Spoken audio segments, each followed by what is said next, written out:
اگر اون کشور نباشه کل دنیا درد میکشه. خب والا به خدا کل دنیا از درد به خودش میپیچه. آقا داریم فکر میکنیم من دارم مسخره میکنم در صورتی که مسخره نمیکنم. آقا میگن آقا طرف رفته افغانستان، نمیگن که به به رفته افغانستان مثلا بره مثلا پنشی رو ببینه میگه او رفته افغانستان.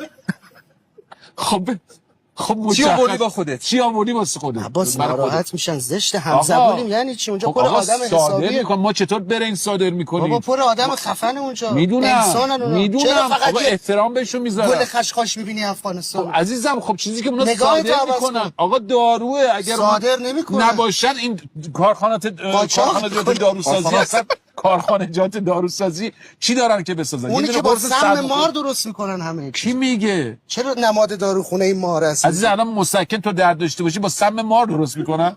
معلومه میرن از افغانستان یه چیزی خریداری میکنن میان یک چیزی ازش در میارن میزنن به تو مسکن دردت خوب میشه. عجب. اگر اون کشور نباشه کل دنیا درد میکشه. خب والا به خدا